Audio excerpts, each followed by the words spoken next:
Olá, eu sou o professor Rony Ricardo, quero saudar a você com a preciosa paz do Senhor Jesus. Já de partida, agradecê-lo ou agradecê-la por tomar o tempo e assistir a nossa aula.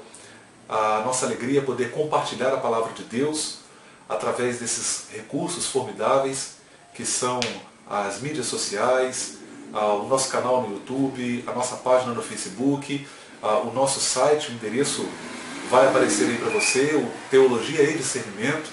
Eu quero já de partida aproveitar para convidar você a ser um seguidor do nosso site.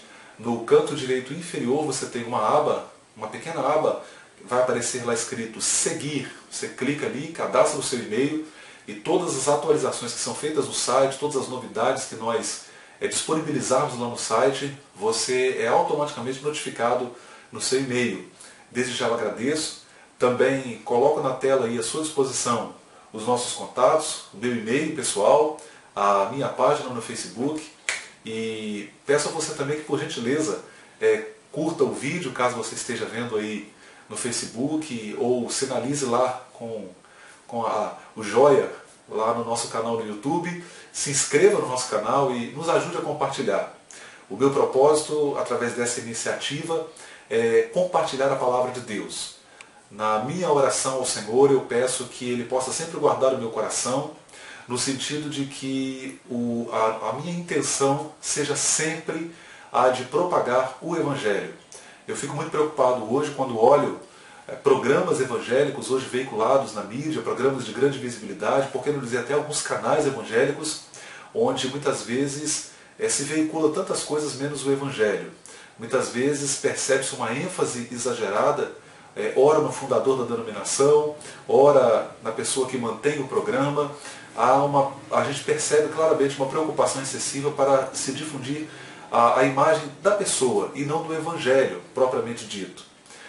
Isso me faz lembrar as palavras de Paulo, que tinha como preocupação anunciar a Cristo e este crucificado. Ele chega a dizer: ai de mim se não anunciar o Evangelho. Esse é o meu desejo, essa é a nossa iniciativa através desse trabalho. E eu agradeço a você por nos ajudar nessa missão tão maravilhosa que é compartilhar a palavra de Deus. Eu quero aqui rapidamente, antes de entrarmos na aula propriamente dita, quero aqui fazer alguns agradecimentos. Quero começar agradecendo aí aos meus manos queridos, meu irmão Lani, meu irmão Gelson, pessoas que têm sido apoiadores incondicionais do meu ministério, investindo inclusive financeiramente no meu ministério. Mando aqui meu abraço para os meus manos. Quero também aqui com muito carinho agradecer a todos os meus amigos pessoais, alunos e ex-alunos.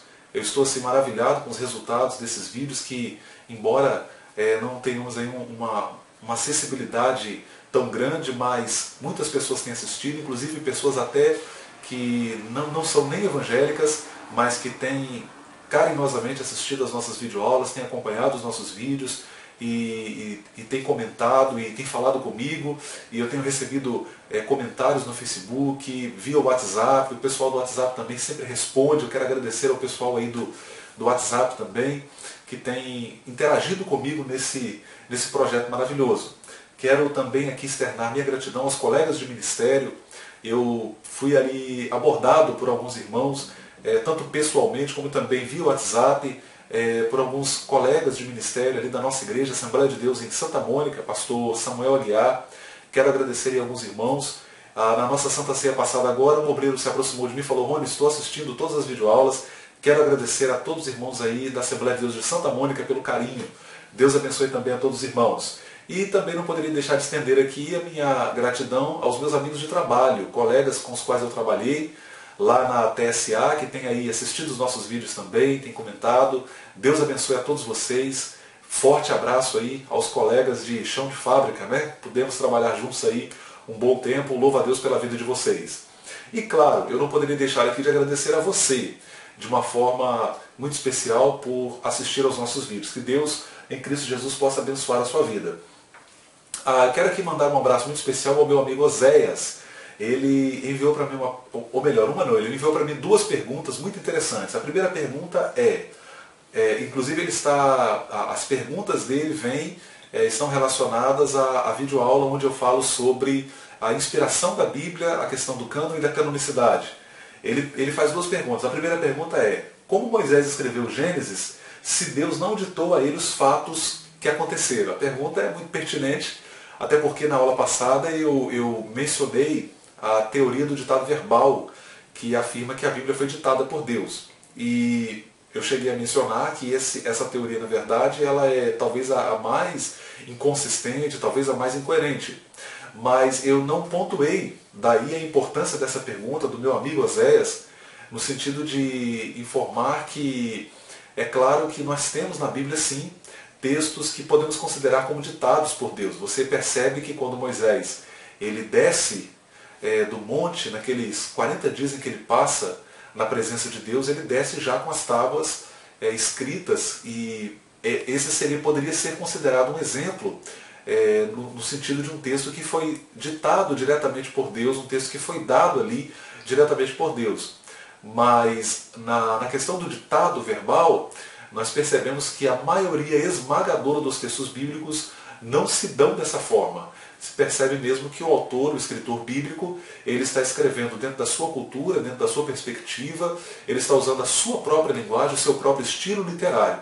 É claro que isso não significa dizer que não possa haver exceções, como no caso de Gênesis ali. Uma coisa muito interessante também é que a pergunta do Oséias, ela é muito boa também porque Moisés, e essa pergunta traz essa questão à tona, porque Moisés está falando de fatos que, obviamente, foram anteriores a ele. Então ele pergunta como é que Moisés poderia ter escrito esses fatos se não foi Deus que ditou para ele.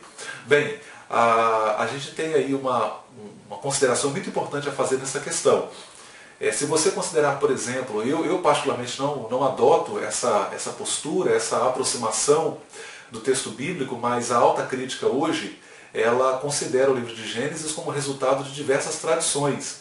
E por mais que eu discorde dessa teoria, e por mais que eu defenda que uma unidade autoral para o livro de Gênesis, bem como de todo o Pentateuco, ou seja, eu estou dizendo que Moisés é o autor, reconhecendo que houve um trabalho de um editor posterior, mas enfim, mesmo que eu não aceite o postulado da alta crítica, eu reconheço que ela traz uma certa contribuição no sentido de apontar que o texto bíblico que nós temos é resultado de tradições orais que foram preservadas. E no meu caso, como tenho uma posição mais conservadora, eu admitiria a possibilidade de que Moisés ele vá registrar essa tradição. É até interessante você ler um dos livros que eu indiquei, aquele livro A Bíblia através dos séculos, porque nele o pastor Antônio Gilberto vai dizer justamente sobre isso. Alguns dos patriarcas mencionados no próprio livro de Gênesis, eles foram contemporâneos. Então é muito provável que essa tradição da criação, por exemplo, Moisés vai falar da criação, obviamente que foi anterior a ele, é interessante considerar que esse relato dessa tradição pode muito bem ter sido passado de geração para geração.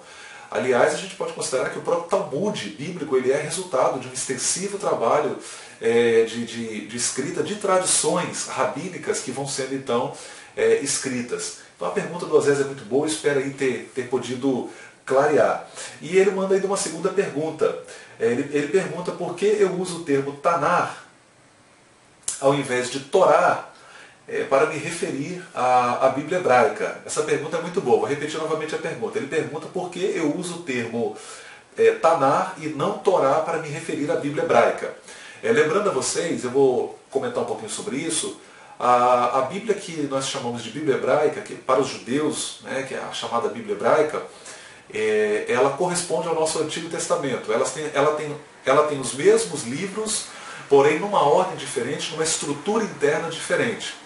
Os judeus não aceitam o Novo Testamento como divinamente inspirado, eles aceitam apenas os livros do Antigo Testamento. Então o texto é basicamente o mesmo, mas a quantidade de livros é menor e a organização, o agrupamento desses livros também é diferente.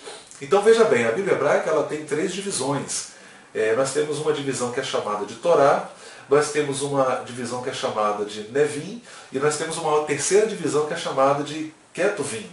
A primeira divisão, a chamada Torá, é conhecida como a lei, que nós chamamos de Pentateuco, que são os 5 primeiros livros. A segunda seção, que é o Nevim, é chamada os profetas, que vai incluir aí os livros de Josué, Juízes, Samuel, Reis Isaías, Jeremias, Ezequiel e os 12 profetas menores.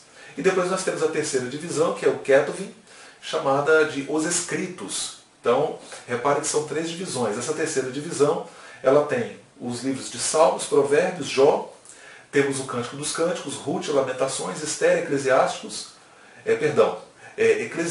né? Não o Eclesiástico, o livro apócrifo, no caso Eclesiastes. E no caso também os livros de Daniel, Esdras, Neemias, que aparecem como um livro só, e Crônicas. Então veja só que interessante.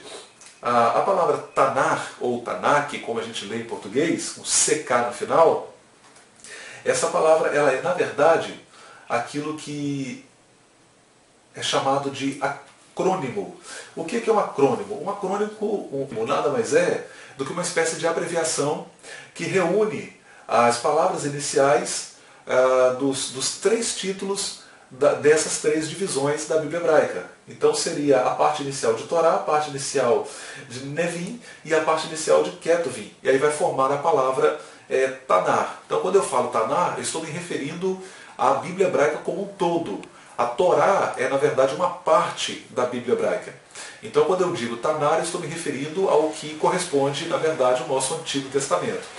Então, quando eu digo Tanar, eu estou tensionando dizer que Tanar é a mesma coisa que o nosso Antigo Testamento. Ok? Eu espero aí ter colaborado e respondido a pergunta do meu amigo Oséias. Deus abençoe sua vida, Oséias. Obrigado pela participação. Quero aproveitar, inclusive, aqui para abrir para você. Mais uma vez, vou colocar na tela aqui o nosso e-mail. Se você quiser encaminhar para mim perguntas, pode encaminhar, eu terei o maior prazer em apreciar. Não apenas perguntas, como também críticas, sugestões, elogios, indicações. Fique à vontade para interagir comigo, concordando, discordando, questionando, enfim. Essa participação ela é muito positiva. Muito bem, vamos falar um pouquinho sobre a estrutura interna da Bíblia.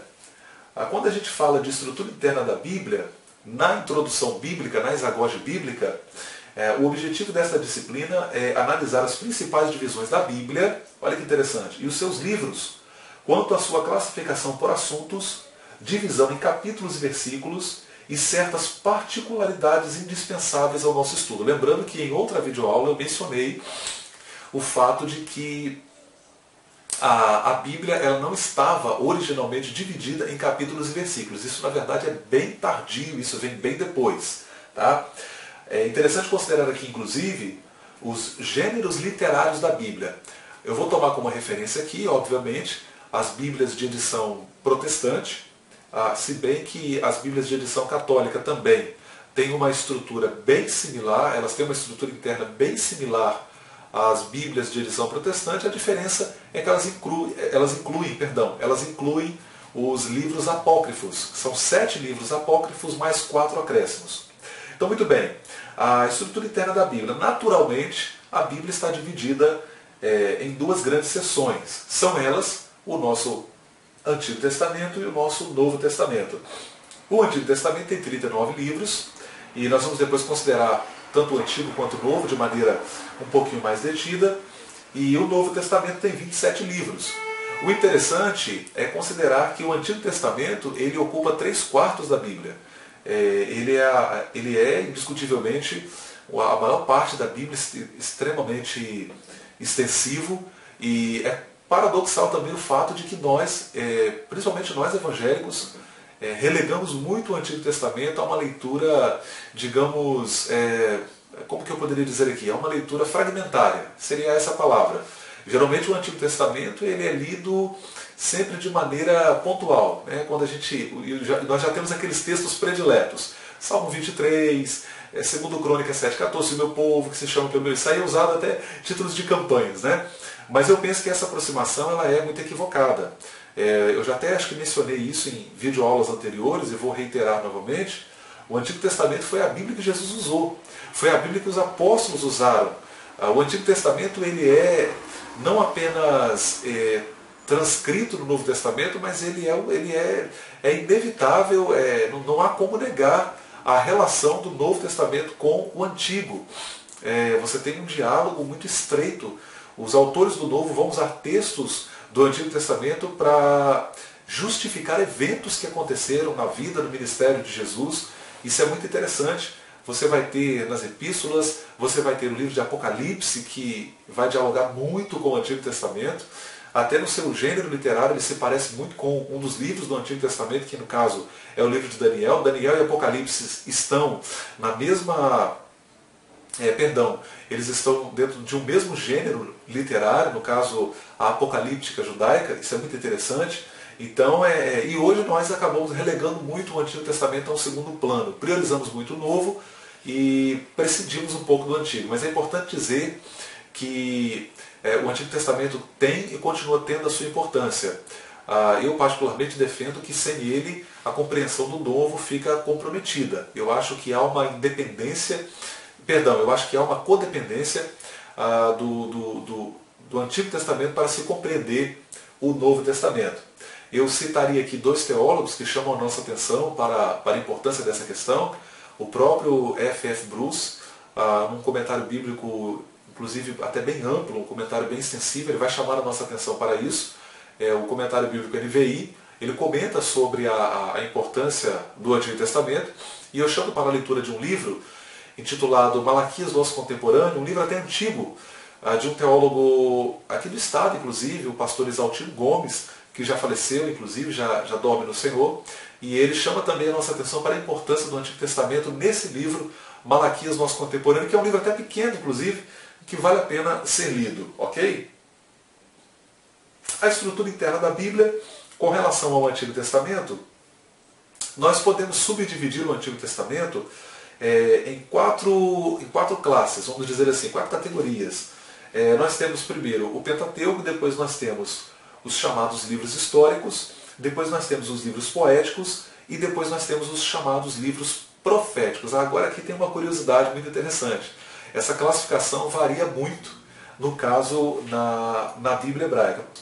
Mas é interessante que a Bíblia hebraica vai incluir como livros, como lá na categoria de profetas, os livros de Josué, Juízes, Samuel e Reis, que nas nossas Bíblias aparecem como livros históricos. Olha que coisa interessante. Então você tem Josué, Juízes, Samuel e Reis, que aparecem nas nossas Bíblias como livros históricos, mas na Bíblia hebraica aparece na categoria de Nevim, que são os profetas. Então veja que varia essa classificação. Isso é uma coisa muito interessante para a gente considerar. Por quê? Voltando aqui à classificação das nossas Bíblias de edição protestante. Nós tendemos a pensar que os livros históricos, como estão nas nossas Bíblias de versão protestante, nós tendemos a pensar que esses livros, na verdade, esses livros que vão aí de Josué até ao livro de Esther, você pode ser, na sequência mesmo. Você pega a sua Bíblia lá, olha no índice, você vai perceber que vai na sequência mesmo. Então a gente tende a pensar que esses livros são uma mera descrição de eventos históricos numa ordem cronológica. Só que o cronista, ao relatar esses fatos, ele pretende comunicar uma teologia subjacente nessas narrativas históricas. Isso é uma coisa que passa despercebido para nós muitas vezes. Até eu sou licenciado em História, uma coisa muito interessante na História que a gente percebe é que a própria história hoje, ela já não é mais enxergar, ela já não se olha, não se enxerga mais a história como mera descrição de fatos numa ordem cronológica. A história hoje ela é abordada dentro de toda uma significação contextual. E isso é muito interessante aplicado à Bíblia. Aliás, se você for considerar as diversas perspectivas do método histórico crítico, você vai perceber que há vários tipos de aproximações do texto bíblico. Isso é uma coisa muito interessante no método histórico crítico. Eu particularmente não abordo, eu não adoto esse método, mas dialogo com ele, eu acho muito interessante algumas abordagens do método histórico crítico. E você vai ter uma abordagem que é sociológica, você tem diversas abordagens. Então isso é muito interessante. Pois bem, retomando aqui, só para a gente então revisar. O Antigo Testamento ele tem 4 classificações, 4 divisões, vamos dizer assim. A Bíblia tem naturalmente 2 grandes divisões, Antigo e Novo Testamento. Agora estamos considerando o Antigo. O Antigo ele tem 4, vamos chamar assim de subdivisões. Primeiro, o Pentateuco. Tá? Esta palavra Pentateuco é de origem grega e significa literalmente 5 estojos. Seriam 5 recipientes para se guardar livros. Então, daí a ideia de Pentateuco, ou seja, 5 livros, 5 estojos. No caso, esses livros são os livros de Gênesis, Êxodo, Levítico, Números e Deuteronômio. Então nós temos esses 5 livros que constituem aí o Pentateuco. Muito bem, o Pentateuco corresponde à Torá na Bíblia hebraica. No caso, os livros históricos, esta seção do Antigo Testamento se ocupa da história de Israel nos seus vários períodos. O período que é chamado de teocracia, o período que é chamado de monarquia, depois nós temos aí a divisão do reino de Israel em Reino do Norte, com a capital em Samaria, Reino do Sul, com a capital em Jerusalém, cativeiro e pós-cativeiro. Cativeiro aqui, no caso, a referência é ao cativeiro babilônico. Ele vai se dar aí em 3 levas sucessivas de cativos lá para a Babilônia. Na época, a Babilônia era um império mundial. Depois nós temos os chamados livros poéticos: Jó, Salmos, Provérbios, Eclesiastes e Cantares de Salomão.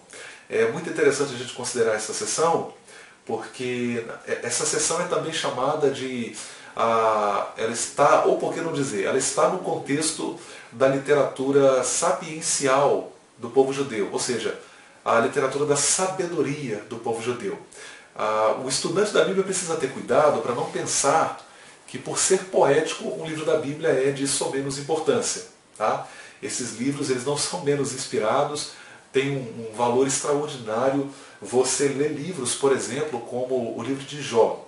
É um livro que eu particularmente aprecio muito, porque o livro de Jó ele está tocando numa das questões mais delicadas, não apenas para cristãos, mas para a humanidade, a questão do sofrimento.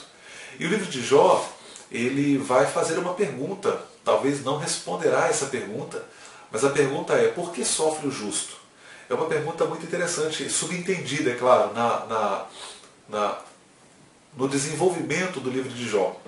Partindo aqui de uma abordagem tradicional do livro de Jó, se nós considerarmos Jó como um personagem real e não meramente resultado de uma construção literária, você percebe que o livro de Jó ele está retratando um sofrimento intenso de um homem que está sob um sofrimento sui generis, por assim dizer.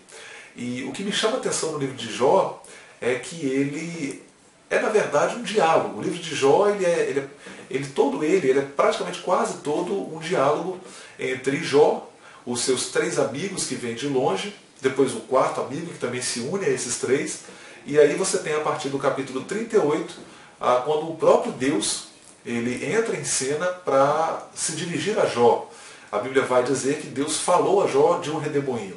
Agora, olha que coisa interessante, o livro de Jó está lidando com uma questão dificílima. Por que sofre o justo? A questão do sofrimento. A questão do sofrimento, ela mexe muito com o nosso íntimo, com o nosso interior, porque muitas vezes nós não encontramos uma resposta lógica, plausível. As coisas não se encaixam quando o assunto é sofrimento humano. Por que algumas pessoas sofrem terrivelmente, como nós vemos ali no livro de Jó? Mas olha só que coisa interessante. Você percebe que os capítulos que são históricos do livro de Jó são apenas os capítulos 1, 2 e 3, e depois o capítulo 42. Do capítulo 4 até o 41 é o diálogo entre Jó, seus amigos, e depois Deus que entra em cena para falar com Jó. Interessante que mais de 70% do livro é o homem falando, é o homem tentando resolver o problema. Os amigos de Jó estão ali acusando ele: Jó, você deve ter pecado. A teologia dos amigos de Jó é essa, né? Olha, você deve ter pecado, por isso Deus está te castigando. E Jó se defendendo. Lá no capítulo 3, ele, se eu não estou enganado, no capítulo 3 ou 4, ele amaldiçoa o seu nascimento. Jó, ele fala coisas pesadas, inclusive, e Deus está em silêncio. O mais interessante é que Deus não se manifesta. A maioria esmagadora do livro, a maior porcentagem do livro é o homem falando, é o homem tentando resolver a questão. E sem êxito. Até que, no capítulo 38, Deus ele resolve falar com Jó, ele decide falar com Jó por sua soberana vontade, por sua graça. Mas aí vem o que chama a atenção, é que Deus não responde àquele dilema de maneira propriamente dito, vamos dizer assim. Deus não dá uma resposta pronta para Jó, muito pelo contrário. Deus começa a fazer diversas perguntas para o patriarca Jó. Jó, onde você estava quando eu fundava a terra, quando as estrelas da alva juntas se rejubilavam. Olha que coisa interessante, Deus começa a falar da sua grandeza para Jó. Particularmente eu percebo nisso que Deus ele está ali, na verdade, falando da sua soberania, da sua grandeza. E o mais curioso é que justamente numa hora em que Jó talvez esperava uma resposta concreta, Deus vem então confrontá-lo com a sua grandeza, como que dizendo, eu estou no controle de todas as coisas, nada foge à minha determinação. Isso é muito perceptível no livro de Jó, porque você vai ver Deus dizendo para Satanás, vai, faz isso, Satanás volta, Deus vai, faz isso, toca nisso, mas não toca nisso. E Satanás, mesmo tendo algum poder no livro de Jó, como nós vemos ali, mas ele está virtualmente limitado pela determinação da palavra de Deus. Deus diz, faça isso, ele faz, ele não pode extrapolar. E aí, de fato, você vai ver no capítulo 38, Deus começa a falar da sua grandeza para o patriarca Jó. Isso é uma coisa fantástica. Quando eu olho para uma literatura como o livro de Jó, ninguém me convence de que isso é resultado da genialidade, que isso é apenas resultado da genialidade humana. É um livro sem igual na literatura mundial. Temos também o livro de Salmos, que é um livro extraordinário.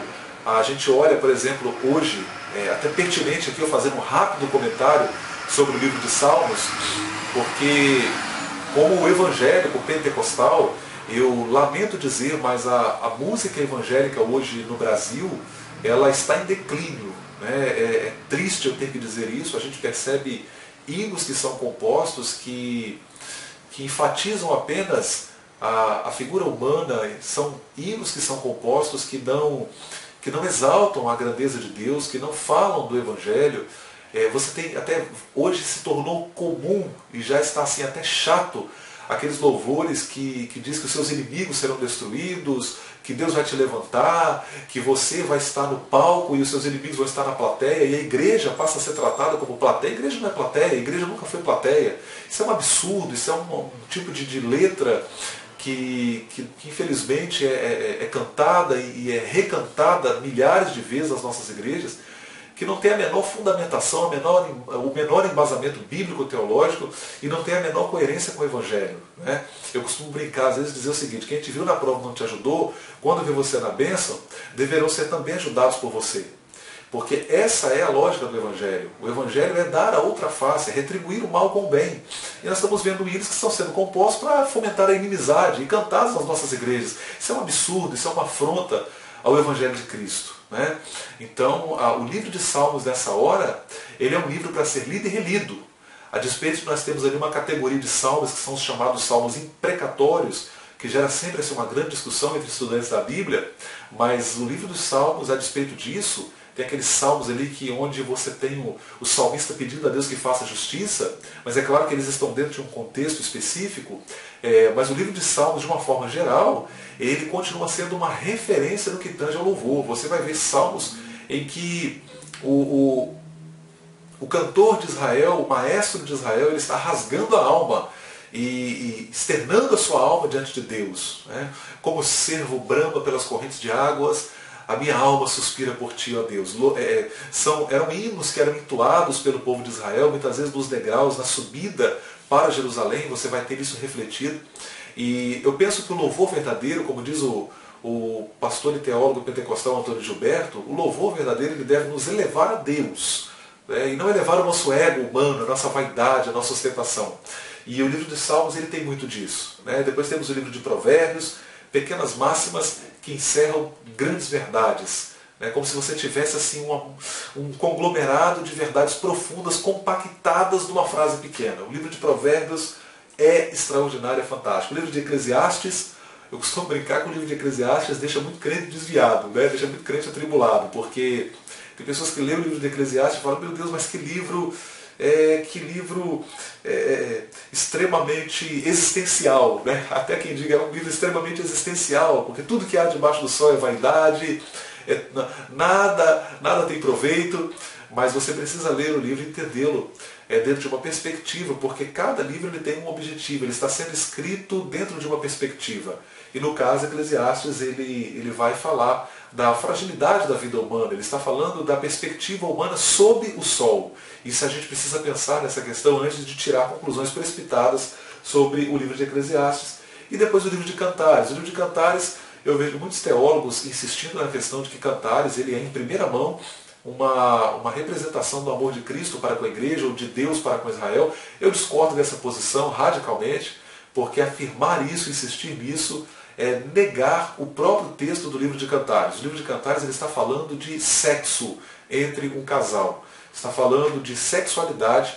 E é claro que o livro tem sim todo um teor espiritual, mas eu não tenho problema nenhum com isso, porque o sexo foi criado por Deus e ali Deus está valorizando a relação conjugal no casamento. Você tem ali textos que falam das coxas dele, textos que falam do umbigo dela, do umbigo dele, textos que falam dos lábios dela, declarações de amor, e isso, aliás, é algo muito bonito. Né? Como bem pontua o teólogo americano Norman Geisler, ele vai dizer que o sexo em si não é pecado, o pecado é o sexo pervertido. Então, assim, uma contribuição muito interessante que ele traz no Manual Popular de Dúvidas, Enigmas e Contradições da Bíblia. Muito bem. Partindo aí para a próxima sessão, temos os livros proféticos. Estamos falando agora, no caso, da quarta divisão do Antigo Testamento. Os livros proféticos, eles estão subdivididos em duas categorias, profetas maiores e profetas menores. Como profetas maiores, nós temos aí os livros de Isaías, Jeremias, Lamentações de Jeremias, Ezequiel e Daniel. E temos também os profetas menores, que são, no caso, Oséias, Joel, Amós, Obadias, Jonas, Miqueias, Naum, Abacuque, Sofonias, Ageu, Zacarias, terminando aí com Malaquias. Atenção, estudante. Atenção, estudante da Bíblia. Profetas maiores e menores aqui não tem nada a ver com o mérito do ministério ou do próprio livro. Tá? Quando a gente fala profetas maiores e menores, duas coisas precisamos ter em mente. Quais são? Estamos falando da extensão do ministério do profeta e da extensão literária do livro, ou seja, do tamanho do livro. Tá? Então você tem, por exemplo, no caso de profetas maiores, você tem o livro de Daniel, que é relativamente pequeno, mas a extensão do ministério profético de Daniel foi muito grande. Estudiosos afirmam que Daniel ele deve ter sido levado para a Babilônia quando era adolescente, e quando ele escreve as visões constantes no livro de Daniel, ele já era octogenário. Então você percebe que ele teve um ministério muito extenso, ele viu como é que eu poderia dizer, né? A transposição de 3 grandes impérios mundiais, um dando lugar ao outro. Isso é muito interessante. No caso dos profetas maiores, uma nota importante também é com relação ao livro de Lamentações de Jeremias. Por que ele aparece aqui? Porque é um livro tão pequeno e aparece como profetas maiores, mas ele aparece justamente por causa da sua relação com o livro de Jeremias. Alguns estudiosos, inclusive, chegam a ver o livro de Lamentações como uma espécie de apêndice do livro de Jeremias. Ok? Chegamos então ao Novo Testamento. O Novo Testamento ele tem também uma quádrupla divisão. No caso, nós temos os chamados Evangelhos, o livro de Atos, temos as Epístolas e temos o Apocalipse. Repare que, no caso dos Evangelhos, são 4 livros, Mateus, Marcos, Lucas e João. Depois nós temos o livro de Atos, que corresponde à seção histórica. Assim como o Antigo Testamento tem a sua seção histórica, o Novo Testamento também tem a sua seção histórica. No caso, apenas um livro, o livro de Atos dos Apóstolos. Depois nós temos a chamada seção doutrinária do Novo Testamento, também conhecida como seção doutrinária do Novo Testamento, que são as 21 epístolas. Repare que a maior parte do Novo Testamento é constituída de epístolas. Fechando depois, na quarta subdivisão, o livro do Apocalipse, que corresponderia aí à seção profética, seria a seção profética do Novo Testamento. Os evangelhos, eu estou usando essa palavra aqui no plural, evangelhos, por uma questão didática mesmo, até porque a maioria dos comentários e manuais de teologia adotam essa palavra. Mas é importante dizer, e até o próprio, citando aqui mais uma vez, o próprio F.F. Bruce vai chamar a nossa atenção para isso, que, na verdade, não existem 4 evangelhos. Na Bíblia só existe um evangelho. A Bíblia nos fala de um evangelho. Paulo chega a dizer o seguinte: se alguém vos anunciar outro evangelho, seja anátema. Né? O que é o evangelho? O evangelho ele aponta diretamente para a obra de Cristo, para o que Cristo fez. O seu nascimento, a sua obra, o seu ministério, a sua morte, a sua ressurreição, enfim. Então, esses livros, eles são considerados biográficos, biográficos aqui entre aspas, não biográficos no conceito moderno da palavra, porque justamente eles retratam a vida e ministério de Jesus. Então eles estão falando do Evangelho. Por isso eles são chamados de evangelhos do plural. Mas tenha em mente que o Evangelho é um só. O que nós temos, na verdade, são 4 evangelistas falando do mesmo Evangelho sob 4 perspectivas diferentes. Isso é uma coisa muito interessante, tá?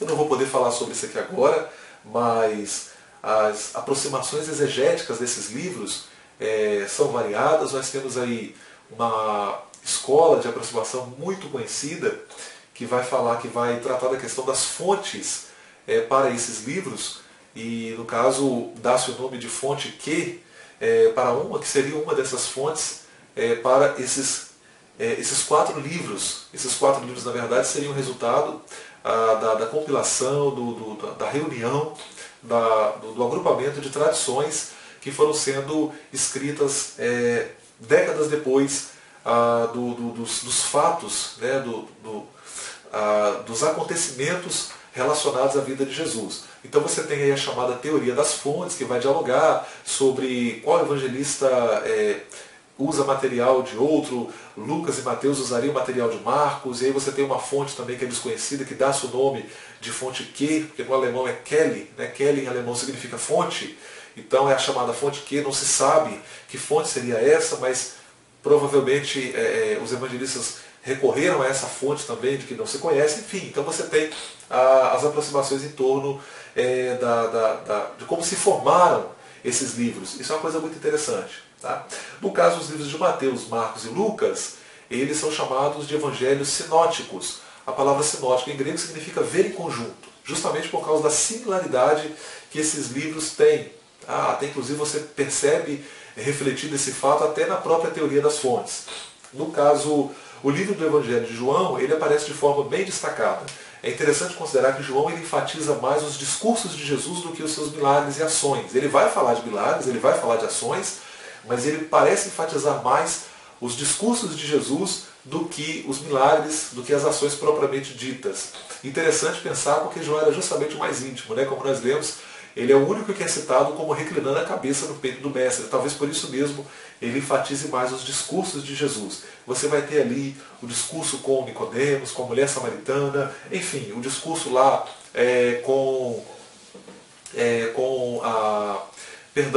já momentos antes ali do Getsêmani, no capítulo 15, quando ele fala: eu sou a videira verdadeira.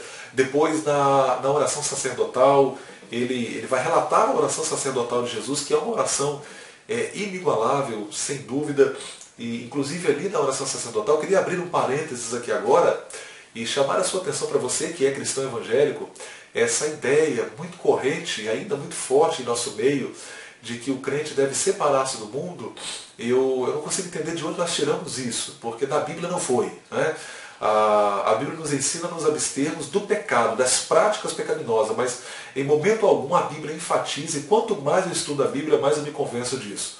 Em momento algum a Bíblia enfatiza uma espécie de segregação social, né? Nós tivemos um caso aqui no estado de um grupo dito evangélico que alugou um sítio próprio, se fecharam, se enclausularam lá dentro, mas não é essa a ideia bíblica. A igreja não apenas está na sociedade, a igreja é a sociedade. E repare que na oração sacerdotal Jesus vai pedir ao Pai: Pai, não peço que os tires do mundo, mas que os livre do mal. Por quê? Porque a igreja faz sentir a sua influência estando entre a sociedade, convivendo com as pessoas. O sal ele só tem efeito quando está no meio, quando ele está lançado. Se ele permanecer na saleira, ele não tem utilidade nenhuma. E nós criamos esse discurso, não sei de onde nós tiramos isso, né? Que a gente acaba produzindo alguns discursos muitas vezes que não tem base bíblica alguma, né? A ideia de que o crente deve separar-se do mundo e da sociedade. Essa ideia, ela, na minha opinião, não é bíblica, e eu penso que nós devemos sim nos separar das práticas pecaminosas. Eu costumo dizer para os meus alunos sempre: tenha amigos não crentes. É claro que nós temos que ter cuidado com influências, sim, principalmente os mais jovens, principalmente os novos na fé. Mas o cristão, ele precisa se relacionar com pessoas não crentes para influenciá-las, para levá-las ao Evangelho. Eu louvo a Deus porque eu tenho amigos católicos, eu tenho pessoas que não professam nenhuma religião e que vêm na minha casa, que fazem churrasco comigo, que comem comigo e me reconhecem como um cristão verdadeiro. Eu penso que esse é o verdadeiro papel da igreja na sociedade. Jamais nos separarmos das pessoas, jamais nos criarmos um tipo de segregação. Muito pelo contrário, convivemos com as pessoas e levarmos a ela o maravilhoso Evangelho de Cristo Jesus. Deus seja louvado. O livro de Atos dos Apóstolos, ele vai retratar, que no caso é a segunda subdivisão do Novo Testamento, é a seção histórica do Novo Testamento. Ele vai retratar 25 anos de desenvolvimento da história da igreja, e ali você vai ter as viagens missionárias da igreja, que são retratadas, tendo Paulo como líder dessas viagens, juntamente com outros nomes de destaque, como Barnabé e outros missionários que colaboraram para que a igreja avançasse de maneira extraordinária. O livro de Atos, ele tem sido chamado também de Atos do Espírito Santo, porque, na verdade, ele é visto como uma espécie de continuidade do livro de Lucas, porque Lucas e Atos seria, na verdade, uma obra só, porém uma obra dupla. É o mesmo autor, possivelmente Lucas, o único escritor não judeu dentre os escritores da Bíblia Sagrada, e ele vai relatar como a promessa de Jesus em Marcos, lá no final de Marcos, se cumpre de maneira concreta na igreja. Você vai ver, de fato, algumas citações como, por exemplo, pegarão em serpentes e não lhe farão mal algum. Você vai ver isso lá com Paulo, quando ele está na ilha, ele vai mexer nos gravetos e a víbora vem, pica ele, mas, no entanto, ele não sofre nenhum mal. Enfim, você vai ver a continuidade do avanço da igreja relatado, registrado no livro de Atos dos Apóstolos. Depois nós temos a chamada seção doutrinária do Novo Testamento, que poderíamos aqui também dividir em outras categorias. Nós temos as epístolas paulinas, nós temos as epístolas gerais ou católicas, eu particularmente prefiro o termo católicas, e temos a epístola aos Hebreus, que aparece de maneira bem singular, ela é bem distinta das demais, ela é mais um tratado teológico no sentido mais pleno da palavra, não que outras não sejam, mas ela vai trazer um tratado, um apanhado. O autor demonstra um conhecimento profundo do Antigo Testamento. É uma epístola fantástica. Não sabemos a autoria da epístola aos Hebreus. Alguns eruditos cristãos lá nos primeiros séculos da igreja chegaram a indicar alguns possíveis autores, mas a verdade é que nós não sabemos ao certo. E por fim temos o livro do Apocalipse, que é considerado o livro profético do Novo Testamento. Essa seção constitui-se apenas de um livro, e este livro faz parte de um gênero literário denominado literatura apocalíptica judaica. A despeito de fazer parte deste grupo literário, no entanto, é preciso dizer que o livro do Apocalipse ele tem traços únicos. Por exemplo, é muito comum na literatura apocalíptica os autores usarem pseudônimos, ao passo que no livro do Apocalipse isso não acontece. João deixa claro que ele está escrevendo mensagens que ele recebeu de um anjo. Esse anjo foi enviado pelo Senhor Jesus, e o Senhor Jesus, por sua vez, recebe a mensagem do Pai. Então você tem uma mensagem do Pai que é dada a Jesus, Jesus envia um anjo, esse anjo vai a João, e João escreve o Apocalipse aos pastores das igrejas da Ásia Menor. Então ele deixa bem claro a autoria, a origem da mensagem, a autoria do livro do Apocalipse. Isso é muito interessante em relação ao livro do Apocalipse. É uma das características que coloca o Apocalipse, embora dentro dessa categoria de literatura apocalíptica, mas ele tem assim, características singulares. Ok? Queridos, estou fechando aqui. Agradeço a você pela sua paciência. Em breve vem aí a nossa próxima videoaula. Estaremos dando continuidade às nossas videoaulas de bibliologia e desejo que, aqui na expectativa, no anseio de que esta aula possa ter sido uma bênção para você. Obrigado pela sua atenção. Deus abençoe sua vida em Cristo Jesus. Ajude-nos a compartilhar aí pelo YouTube, pelo WhatsApp, pelo Facebook, todas as mídias, para que a gente possa alcançar muitas vidas para a glória de Deus. Forte abraço a todos, em nome de Jesus.